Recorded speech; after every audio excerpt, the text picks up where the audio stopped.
একদিন সকালে টুনির কলাপাতার ঘরে সবাই চিন্তিত, কারণ ঈগল হঠাৎ করে অজ্ঞান হয়ে গিয়েছে। টিয়া ও টুনি তার পাশে বসে আছে। টিয়াদি, যদি ঈগলের কিছু হয়ে যায়, ওর তো একটা ছানাও আছে, কি যে করব কিছু বুঝতে পারছি না। ভয় পেও না টুনি বোন, তুমি দ্রুত যাও, পেঁচা ডাক্তারকে ডেকে নিয়ে আসো। ও এর একটা কোনো ব্যবস্থা করে দেবে। এই বলে টুনি দ্রুত পেঁচা ডাক্তারের দিকে উড়ে যায় এবং কিছুক্ষণ পর সে পেঁচা ডাক্তারের কাছে পৌঁছয়। পেঁচাদা, আজ আমরা সকালে উঠে দেখি ঈগল অচেতন হয়ে পড়ে আছে, তুমি তাড়াতাড়ি চলো। কি বলিস টুনি? চল তাহলে তাড়াতাড়ি যাই। পেঁচা ডাক্তার টুনির বাসায় এসে ঈগলকে দেখার পর বলে, কোনো চিন্তা নেই টুনি, ওর কিচ্ছু হবে না। ও ঠিক মতো খাবার খায়নি, তাই অজ্ঞান হয়ে গেছে।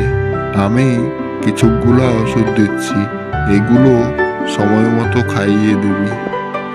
কিছুক্ষণ পর ঈগল চোখ খুলে এবং খুব কষ্ট করে বলে, টুনি, আমার ছানাটা ভালো আছে তো?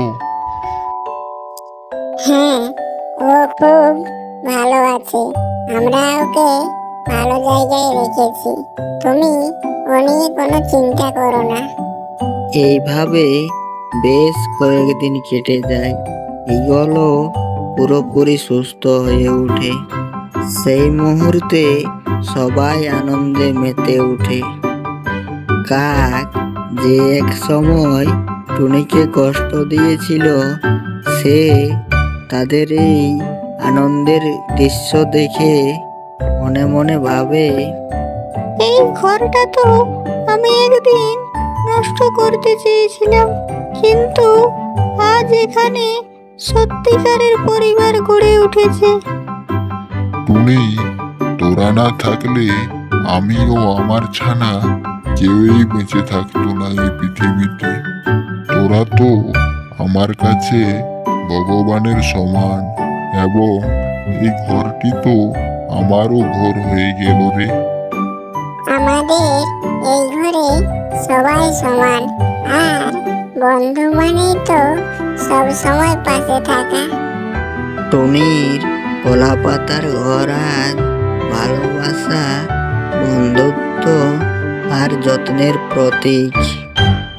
একটু দূরেই পেঁচা ডাক্তার বসে বলে, এই ঘরের মতো যদি সবাই একটু করে ভালোবাসতে শিখতো, তাহলে এই জঙ্গলের সব পাখিরাই একটাই পরিবার হতো। কলাপাতার ঘর এখন আর শুধু ঘর নয়, এটা একটা ভালোবাসার নাম। কলাপাতার ঘর এখন আর শুধু ঘর নয়, এটা একটা ভালোবাসার নাম। আজকের গল্পটি এখানেই শেষ হলো। আবার দেখা হবে নতুন কোনো গল্প নিয়ে।